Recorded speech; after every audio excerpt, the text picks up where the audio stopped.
So we're going to go over night one of the Democratic debates. How did you think it went? It was kind of a stimulation overload with so many candidates. I think there was no clear winner. The moment that I like the most is Tulsi Gabbard correcting Tim Ryan. Yeah. He said that the Taliban attacked us during 9/11, and Tulsi Gabbard corrected him and said it was Al-Qaeda, and that's why she joined the war effort. So I think Tulsi Gabbard had the most defining moment. I think there was a few fake defining moments, like when Warren said, I would challenge Mitch McConnell. And I was like, Rachel Maddow, I think, was like, do you have a plan for dealing with Mitch McConnell? And she was like, I do. And everyone was like...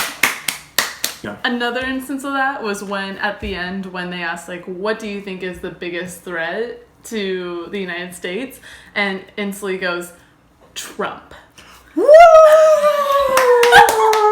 I think there's a portion of people that want to hear that Trump is the reason why all problems exist in the world.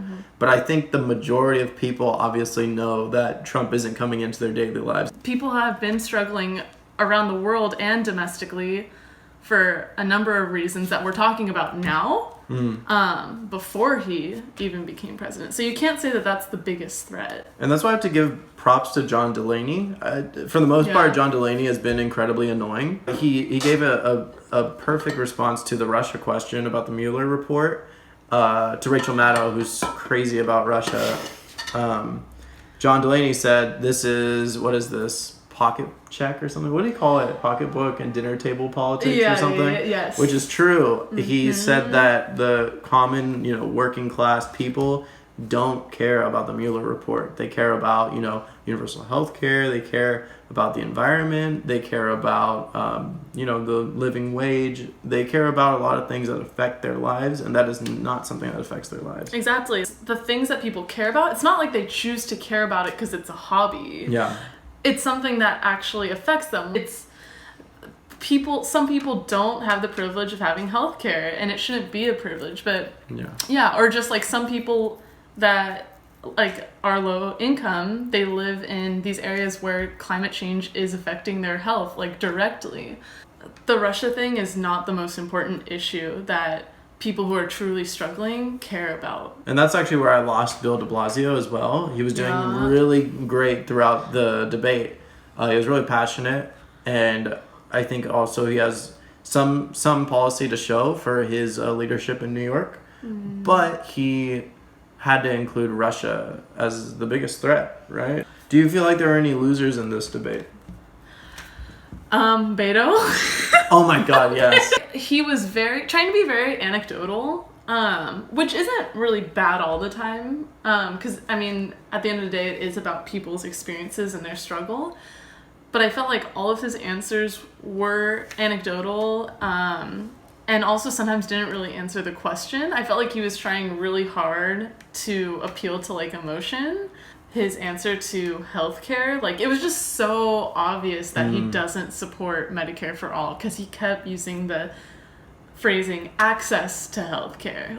Well, I have access to buying a luxury car because a luxury car is in existence. I have access to buying it, but can I actually afford it? No. He's never going to be on record saying he supports it, because he's using these words to work his way around saying that he supports it. Right. He doesn't say anything that's very substantive. No. I felt like Tulsi Gabbard held back a little bit too much. Yes. But her responses towards Tim Ryan, I think, just boosted her so much that I think it's actually okay. I'm so happy that happened with Tim Ryan and Tulsi. I thought all of Tulsi's answers were pretty good when she did answer it. I do wish she had been more aggressive, just because I know she has it in her, because she has very bold stances, and she does go after fake politicians and neocons and neolibs, and it just would have been really satisfying for her to interrupt people and call them out on their BS. And tomorrow we got Bernie, Biden, and whoever else on stage. But tomorrow, Bernie, before the debate, is going to go to a detention center in Florida. And I think that's a really strong stance to take right before the debate. Yeah. He also put out He basically wants to cancel all student loan debt, which is absolutely amazing. And he's still running the game. I mean, today's debate showed that he set all the levels of discussion on every issue. He set it. Because if you go back to the debates in 2016, it was Bernie that was pushing all this stuff. Yeah. And of course, the crowd wasn't cheering very much. They cheered for Hillary's moderate stances. But now all the candidates are trying to use Bernie's rhetoric. The only thing is, who started it and who's genuine about it, who's been the most genuine about it their whole lives, it's Bernie. Warren has done progressive things for sure, but she really falls short of being a part of movements. Like she didn't really care about Standing Rock, which is weird because she claimed Native American heritage. She doesn't tend to stand with the movement in general. She did nothing to support Bernie Sanders last time. Yes.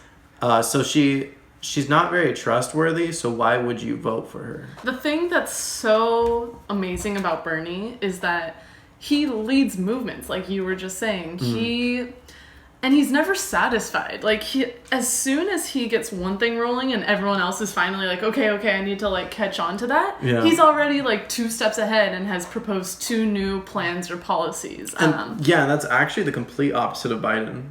Because Biden's so far stuck in the past. He's like stuck in like segregation era. Yeah. And he'll say something stupid, everyone presses him, and then he doesn't apologize. He never apologizes. He never says he's wrong.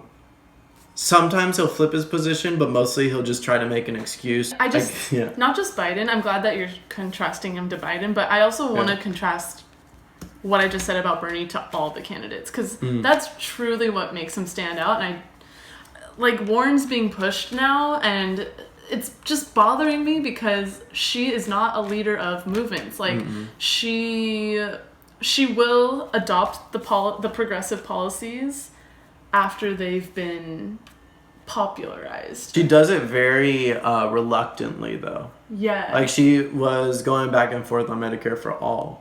She says in the general that she's going to take donor money. She was a Republican for 40 years. And she was in academia. She was in academia for a long time, and she was a professor, and she stayed a Republican. Again, supporting Bernie in 2016, she was nowhere to be found. Whereas Tulsi, she was the one person who took such a big sacrifice in supporting Bernie, even though it wasn't the popular thing to do in 2016. And it's where were you, Warren? And now, all of a sudden, all his ideas are popular, and she's, front and center of the stage saying all the things that he said, but it's where were you in 2016? The debates would not have been the way they were tonight if it weren't for Bernie. Exactly. They would have been moderate stuff again, and that's not what's gonna create change. You can't just trust people's words, because that's another thing about these debates is they're great and everything, and I'm glad that they're sparking the conversation and stuff. But a lot of people watch it just kind of basing their opinion on how the people spoke. But that's a terrible idea. But that is an absolutely terrible idea. And Warren not supporting Bernie in 2016 actually shows what she's gonna do when if she becomes president. People's records. You have to look at the records, because that's gonna show what they'll actually do once they're in office. And what did Biden do when he was vice president? Honestly, what did Obama do? I actually want to just know what Obama did. Yeah.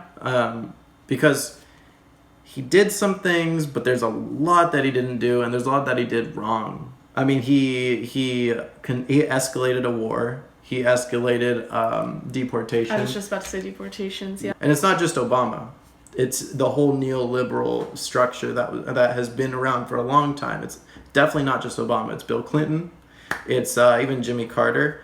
It's Hillary Clinton. And we have to stop. And even though the rhetoric is more Bernie, it's pro-Bernie. But it's not. But Bernie. It's not just Bernie. It's pro-progressivism. But the thing is, a lot of these candidates that were on stage tonight are actually not as progressive as they sound. And I love that you brought up what did Biden do when he was in office? Because he didn't, he's saying right now, because he's running for president, all these things he's gonna do, And me and Johnny are just like, well, why didn't you make moves to get those things rolling when you were in office? Like, Bernie never had a VP position. He was a senator and a mayor, and he got so much done in that time. Like, and we know also with Bernie that, like, right now, I mean, he's campaigning to be president, but what he cares about is actually getting things rolling. Like, he would be doing these things if he was running for president or not. He's constantly writing legislation, constantly putting things out there. I mean, the entire Congress approved of exiting the Yemen war, but Trump vetoed it. So imagine if Bernie was president. He pressured Amazon into paying the workers $15 minimum wage. I want to say another thing is a lot of people talk about Russia and China being huge threats, right? Yeah. But we spend so much on the military and costly wars that I don't think even position us to be competitive against Russia and China. In fact, China does not actually use war very often to gain economic power and influence. They do a lot of things, but it's not war. The U.S. is the one wasting money on war, and we're losing to China. And even though I'm not really like a competitive nationalist person, I don't care if China overtakes us economically. Yeah. I think we need to restructure our economy. We got to restructure it fast, not just to be at the top of the world, but to remain existent on this world. Yeah, and to give people jobs. With Bernie's plan to cancel all debt, you know, when I first heard that, first of all, I was just like so relieved just for like everyone who owes like thousands and thousands of debt, because oh my god, how much relief, you know. But I didn't even think about the economic implications of that. Student debt right now, like the crippling student debt prevents young people from starting a family, buying a house, starting careers, starting small businesses, all things that stimulate the economy, right? Yep. What do you hope to see tomorrow? I don't hope. I know that Bernie will make the most sense and be the clearest, most conscious person on that stage. So it's not even something I hope to see. I know I'll see it. I hope to see Biden not coddled by the media, but he'll probably be coddled a lot because he's a baby. He really is a baby. I mean, he doesn't even come out, but he gets the most media time. He's playing it on easy mode. He's really playing the game on easy mode. And Bernie's playing on hard mode, and he's beating Biden. So there was a poll recently where Bernie is beating Biden in New Hampshire. And I think we'll just start seeing that more and more and more because Biden's got nothing to offer. He literally has nothing to offer. Check it out. Boo! Thank you for watching the Far Left Show. Please subscribe and like our video.